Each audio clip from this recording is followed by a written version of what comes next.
Rob Van Dam, listen to True Hill Heat. Pow.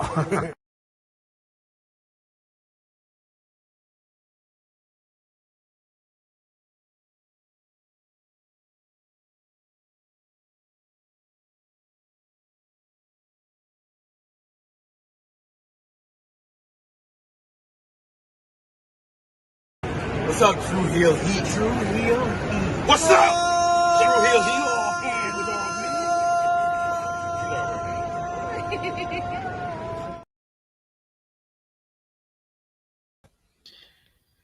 Hello.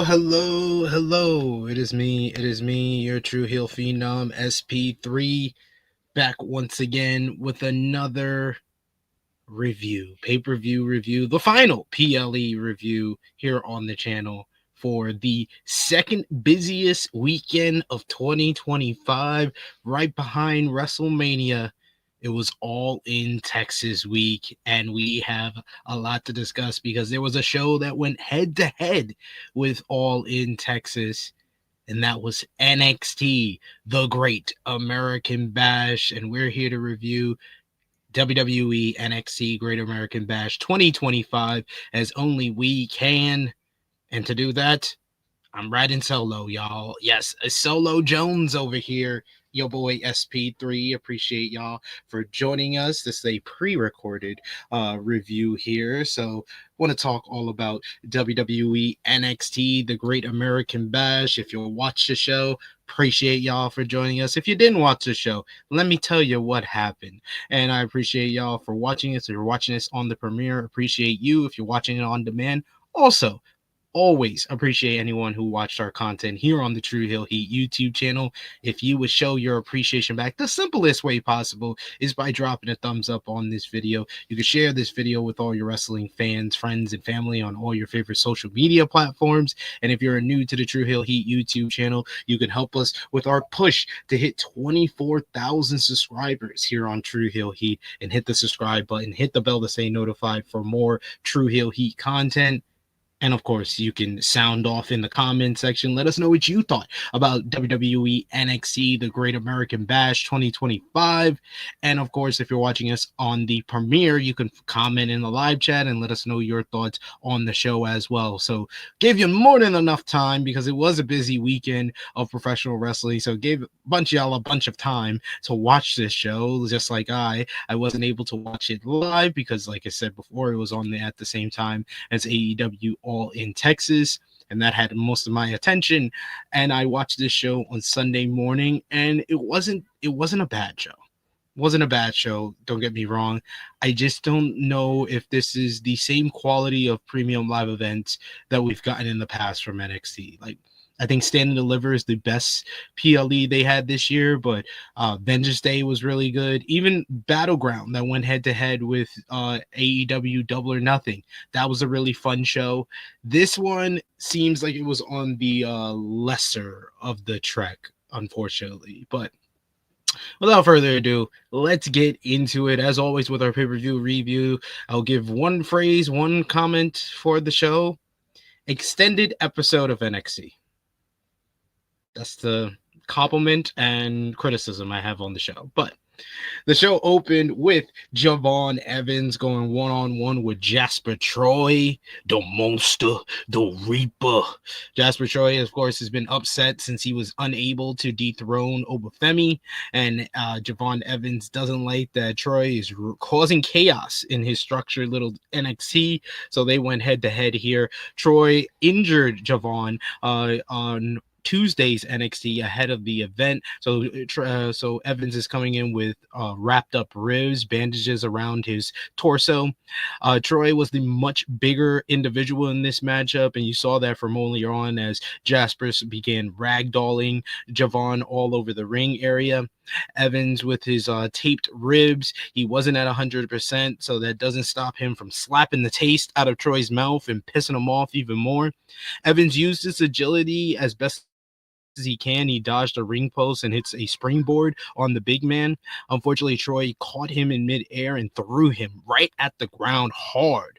Both men ended up on the outside where Jasper drove Evans back into the ring apron. That is the hardest part of the ring. You know that.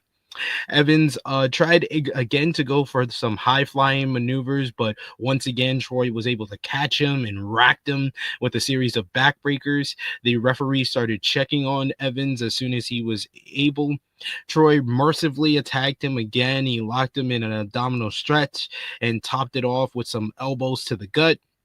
Evans fought a second win, though, and started peppering Troy with some shots that dazed the big man, and he fell to one knee. Evans tried to go up top, but his body failed him, and he couldn't. But Jasper did, though, and he hits a big headbutt from the second ropes. Troy is unable to capture Evans on one dive, where he dives to the outside. Really cool looking stuff. I love when Javon flies. He looks so smooth in the ring. Back in the ring, you get Evans finally got at that German suplex he was trying most of the matchup on Jasper, and then punctuated it with a frog splash. That only got him a 2 count. He tried again, but Troy caught him with a choke slam this time. Troy set up for a big slam for his black hole slam, throwing Javon to the ropes, but Evans wormed his way around underneath and rolls up Jasper for the 1, 2, 3. This was a solid opener to the show. Like, I think that Jasper Troy, he does a great job. I've called him the Black Abyss because he comes off like an unmerciful monster. And I thought that Evans did a great job of making him look like that. And he has that never say die attitude. He's a plucky underdog babyface who survived the beating and was able to overcome and pick up the win here. So good matchup, really good story told. I give it 3.5 stars. These two guys went out there and put on a good showing to kick off the show. We get the current holder of the Heritage Cup, Stacks. He cuts a promo. He talks about all the people that he is going to face for the Heritage Cup. He wants to face Randy Orton's kid, Fat Lexus King, Coco Beware, and Matt Bloom. He goes to the Performance Center to talk to Matt Bloom, aka A-Train, who advised him to keep his head on his swivel when it was revealed that his Heritage Cup had been stolen. Then we get an interview with Sol Ruka and Zaruka. They said all the things the wrestlers say, but what was interesting was this like a brief interruption that was a tease for Dark State coming out. They're getting ready for the next contest, which is for the NXT Women's North American Championship. Ruka defending against Izzy Dane. This matchup is mostly about the friendship that has been developing with Izzy Dane and Tatum Paxley, as Zaruka tried to be friends with Tatum, but Izzy was able to manipulate her and bring her into the calling, helping her get the win in the tag team matchup to set up this matchup here. Right off the bat, you get Paxley and Zarya got into it, distracting the ref. That allowed for Izzy to hit a quick powerbomb and pin Sol, but the ref didn't notice, and Sol got her foot on the ropes. The match began in earnest with Ruka hitting a missile dropkick on Dane, sending her to the outside. She followed up with a big splash and then threw Dane back in the ring for a 2 count. Ruka had control, but caught by Izzy, who caught her with a belly buster, leaving Ruka kind of selling a bit. You get Dane sent Ruka off the ropes for a knee to the gut and then a backbreaker. Ruka tried to fight back, but Izzy was dropping her and sent her up for a knee to the back and then a crab submission.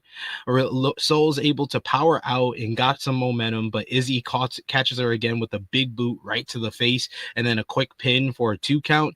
The crowd was solidly behind Sol here. They were getting behind her. At times, the crowd sounded good. It just doesn't look that good. It looks very small inside of center stage and not really what you expect from like a WWE show. No offense to it. Sol set Dame up on the ring post and then hits her with an X Factor from the top rope, which looked really good. She tried it again, but Dame caught her by the throat and hits a big choke slam in the middle of the ring. Dame climbed up and tried a splash from the second rope, but Soul was able to meet her with a kick instead. Ruka fired up. She gets a huge spear, but Dane got her foot on the rope during the pinfall. Paxley put it there, actually, and Zarya spears Tatum on the outside. Ruka uses that distraction on Izzy to hit the Soul Snatcher for the 1-2-3. This was another solid matchup here. It lacked a little intensity that the first match on the show had, but I thought they told a pretty good story. The crowd was into it, definitely behind Sol Ruka, who's one of the more exciting competitors on the women's division in NXT and well deserving of holding their women's North American Championship. I gave this one 3 stars. The women went out there, had a solid enough matchup. You get a promo from Lola Vice that's hyping up her victory in AAA that last weekend, and from there, Jordynne Grace and Blake Monroe were showing roaming up, and then we get a video package for the next matchup, which is Falls Count Anywhere. Ethan Paige defending the NXT North American Championship against Ricky Saint. This has been a long-running feud. Paige has been going after the NXT North American Championship since earlier this year. He won the title in May and then injured Ricky in the process. It led to Ricky coming back, and he's been on the path of revenge after going through the Vanity Project gauntlet on Tuesday's NXT. He got a Falls Count Anywhere matchup here. Saints jumps Paige right at the bell, hitting a big spear. He grabs a kendo stick from under the ring and starts peppering Paige with shots. Paige grabs a trash can lid and hit Saint, following him up into the crowd. They battled into the aisles, and the crowd chanted for Ricky. Ricky sent Ethan into the concession area, where he hit him with a garbage can. Paige responded by driving Saint into a pillar and then locking in a Boston Crab. Paige went for Ego's Edge, but Saint wriggled away and then sent him face first into one of the pillars. Paige charged, and Saint caught him and puts him right through a merchandise table in the concession area. He goes for the cover, but only gets a 2. We move back into the crowd by the entrance ramp.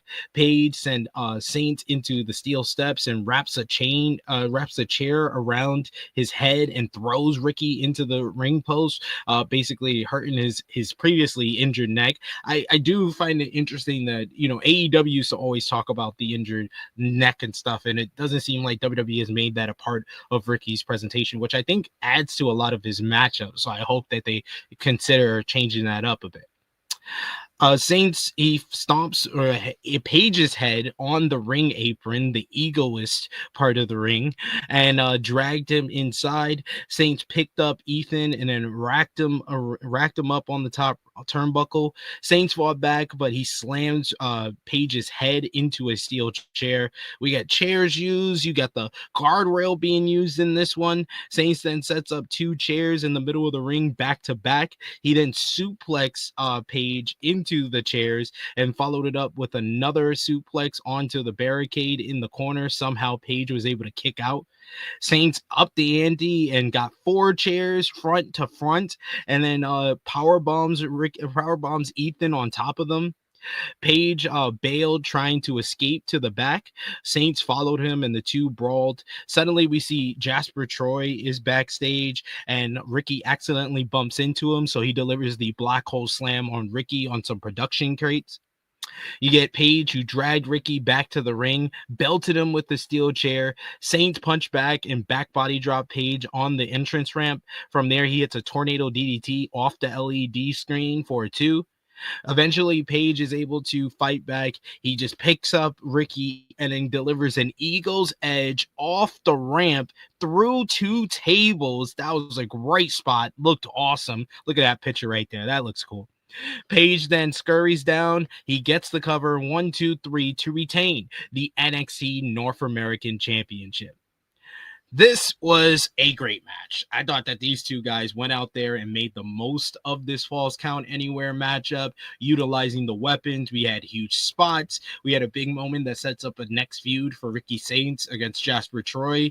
I thought Ethan Paige, this is the style of matchup that he's always excelled in, whether it's on the independent scene, whether it was in AEW against the likes of Darby Allin, a no DQ anything goes plunder brawl, that's where Ethan Page shines, and he's one of the best in the world at it. So definitely a great way to highlight him. I gave this one 4 stars. This was great. Definitely worth going out of your way to see from the show. Unfortunately, next we had a TNA World Championship contract signing. Yes, on a pay-per-view. Of all the wrestling tropes out there, my least favorite is the dreaded contract signing, especially on a freaking PLE. But this is to set up Trick Williams defending the TNA World Championship against Mike Santana and Joe Hendry. You get the Hendry and Santana want the title back in TNA and will sign any papers they have to do in order to do it. Ava is here kind of orchestrating the proceedings. Santana gets a good reaction. Hendry gets a huge ovation. Trick Williams, they whooped that trick here in Atlanta. Booker T called Hendry the Brett Favre of wrestling, which tells me that Booker does not pay attention to football at all. Santana grabbed the mic and talked about how he's being in a WWE ring as a TNA wrestler means something to him, but the TNA title belongs in TNA.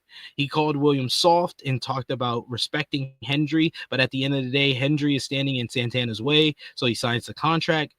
Hendry spoke next and saying that he respects Santana as well, but Hendry is the one who should be the TNA World Champion and should bring it back to TNA and take TNA to the next level. He turned to Trick and warned him that he will make him believe in Joe Hendry. He then signs the contract. Then Williams then said he didn't want to ruin the moment for Hendry and Santana, but they need to put some respect on his name. Williams says that he's the one with the stroke around NXT and TNA, and Williams said that he doesn't need help to defend the title after both babyfaces brought up his relationships with High Rise and First Class. He then signed the contract.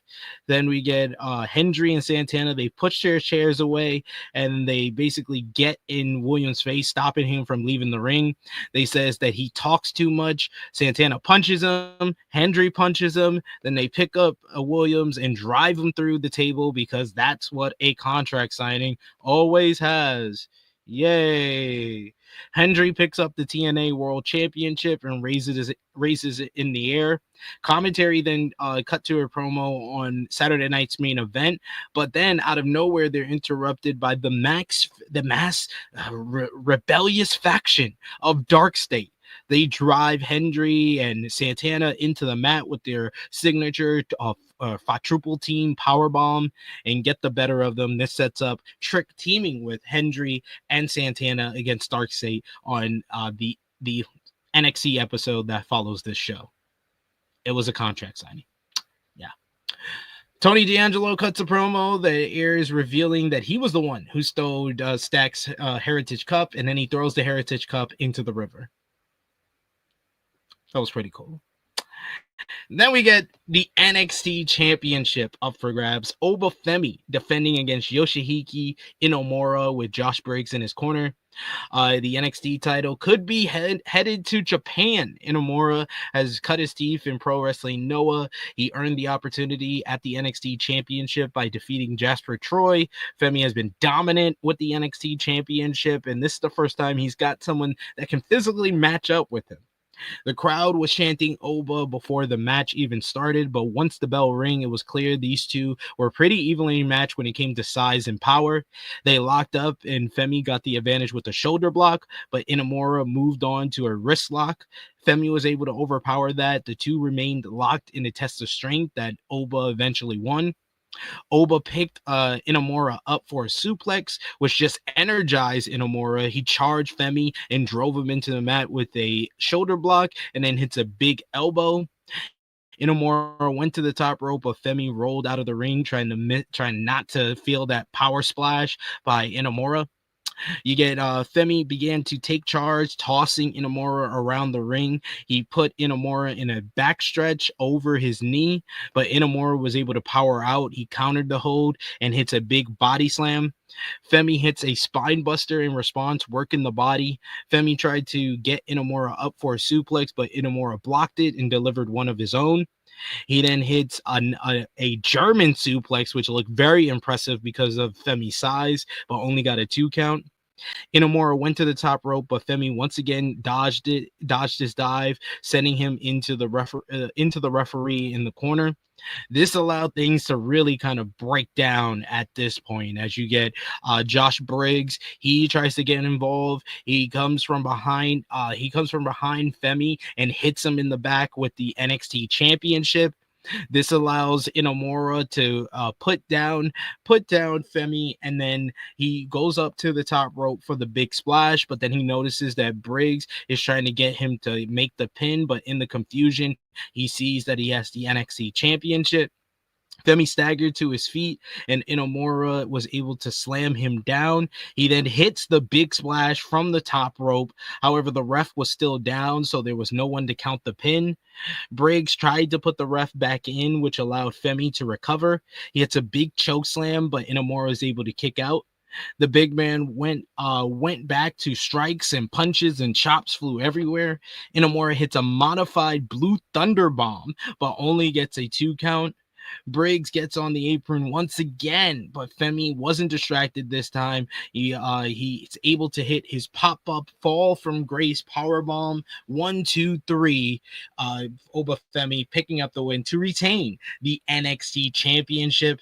This was big, meaty men slapping meat. This was a really good hoss fight between these two men. 3 3/4 stars. Very good matchup. Oba Femi continues his streak of very good matches on the premium live events, and anytime he defends the NXT championship, Inamura is going to be a champion, whether that's back in Pro Wrestling Noah or here in NXT. He's just too talented, and he was very impressive here. Post-match, you go backstage, and Oba Femi is being interviewed in the back. He was joined by Inamura. They exchange respect for one another. Inamura apologized for Briggs' interference, which Oba accepts and says that he wants to face him one more time for the NXT championship with no Briggs involved. Briggs arrives and gets in Oba's face. He says the only reason he has the NXT championship is because he's facing someone who didn't want to win, wasn't going to try by any means necessary to put him down, and he will, and that leads to a pull-apart brawl between the two men, and they're separated, and Briggs says he'll take care of this on Tuesday's NXT. Briggs, sit your ass down. Moving on. Main event time, the woman gets centered to stage on Evolution Weekend. It's Jordynne Grace and Blake Monroe versus Fatal Influences, JC Jane, and Fallon Henley. Monroe's arrival in NXT has threw the women's division into chaos. This led to Fatal Influence attacking her, putting her through a table when she signed her contract with the brand. Grace won the number 1 contender for Evolution for the NXT Women's Championship. Fatal Influence will be looking to make an impact in the faces of Grace and Monroe here. Grace and Henley started things off with Grace having the obvious strength advantage. She sent Henley into the corner, and after some shots, hit a big spinning slam. Henley tagged in Jane, and the two started trading schoolboy attempts. Grace then tagged in Monroe, who's in her first ever WWE matchup. She and Jane locked up and traded arm breakers. Monroe dodged a senton from Jane, who rolled over and tagged Henley in. Blake sent her to the corner, and Grace tagged in. Using Monroe as a weapon, Grace scooped her up and dropped her onto Henley. Now isolated, Henley struggled against Monroe and Grace in the corner. Monroe, who was the legal woman, hit a spinning slam, which was one of her signatures in AEW. Now Monroe found herself isolated for a bit as Jane and Henley were tagging in and out. Jane then lured Grace to the outside when she gets the hot tag and delivered a huge kick as Grace rounded the corner. Tossing her back into the ring, Henley and Jane suplexed Grace, but it only resulted in a 2 count. Jane pounced on a dazed Grace and then hit a big elbow and a kick straight to the face. Henley rejoined the matchup and hit Grace with a back elbow off the ropes. Jane and Henley tagged in and out, isolating Grace for a bit until she's able to make the hot tag to Blake Monroe, who started running wild. Jane tried to go up top, but Monroe got her with a head scissors. We would get Jasmine Nix getting involved into the festivities here. She would stop Monroe when she was going up top, and then Jane dragged Monroe back into the ring. You get JC Jane once again getting involved when suddenly Masha Slamovich appeared and took out Nyx. Masha gets the winner of Jane versus Jordynne Grace at Evolution. She's going to face them at TNA Slammiversary in a title versus title matchup.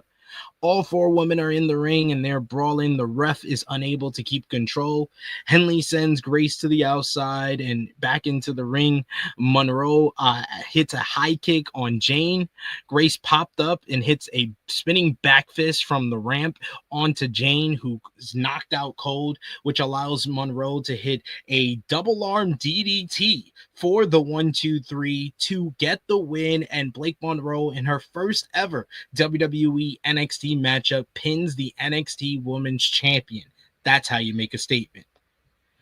This was a pretty fun women's tag team matchup. I gave this one 3.5 stars. I thought that all four women worked well with one another. The crowd was into things here. Loved the little cameo and surprise by Masha Slamovich. Wish she could have got more camera time, more shine. Wish she was out there celebrating with Grace and Monroe to end the night. But other than that, good stuff and a good way to close the show. Overall, like I said at the top of the show, this was like a good episode of NXT. That's the best compliment I can give it. Was it a good premium live event? That's up to you to decide. But my decision is I put my thumbs in the middle, and for NXT, the Great American Bash, in 3, 2, 1, I think I'm going to go with solid thumbs in the middle. It's a thumbs in the middle for me, mostly because I can't give it a thumbs up show. I don't think that this was the best effort from a booking and match placement on a premium live event to go against All in Texas. I don't think that any of the efforts outside of the Falls Count Anywhere matchup is anything that we wouldn't see on a good episode of NXT. So if you only have one match that's worthy of being on a PLE, there was the NXT Championship match, very good as well. And the main event was good. The opener was good. But the opener, the main event, those two matches you can see on an episode of NXT. On a very good episode of NXT, you'll see something like Oba Femi versus Inamora. Only the Falls Count Anywhere matchup felt like premium live event worthy. So I have to grade it on a premium live event scale. So got to be a thumbs in the middle out of 10. I'll give it a 6.5 out of 10. Like, it's right on the edge of passing. Like, if I give it a 7 out of 10, that's a thumbs up. But 6.5, that's a thumbs in the middle for me. So 6.5 out of 10. MVP for this show, I'm going to have to give it to Blake Monroe and Jordynne Grace for picking the win in the main event. And that would be the last time we would see them together if you watched Evolution. The LVP for this show, I think I got to give it to the TNA World Title Contract Signing, because you're telling me we couldn't do like a tag team matchup with these three guys involved? Like, seems like a waste of time. I understand we're trying to promote TNA, and they did a good job of that also on this week's NXT of promoting TNA Slammiversary, but I think you could do a little bit more than a contract signing on a premium live event. And the match of the night, definitely Falls Count Anywhere, Ethan Page versus Ricky Saint. That's easy. Moment of the night, I'll give it to the Ethan Page's Eagle's Edge off the ramp through the tables. That's the best moment on the show. But that is all for me this time for NXT, the Great American Bash 2025 review. Let me know. That's just my opinion. You can have yours. Just don't be a dick. Like what you like, just don't be a dick, as the good old Brian Zane of Wrestling Regret would say. Comment down below. Let me know what you thought about NXT, the Great American Bash 2025. Give me your thoughts. Give me your match of the night, your MVP, your LVP. Thumbs up, thumbs down, thumbs in the middle. And out of 10, what did you give the show? And of course, as always, like this video, share with your friends, subscribe if you are new. I'll be back. You'll see me. You'll see me. When this is dropping, the next time you'll see me is on Thursday, AE Ramble, 1:05 p.m. Eastern Time. So check me out there. But check out everything else that we did during All In Week. Our AEW All In Texas review is up right now. Check out our WWE Evolution and Saturday night's main event review as well. But that is all from me for now. It is me, your True Heel Phenom, SP3. This has been our WWE NXT, The Great American Bash 2025 review. We are signing off until next.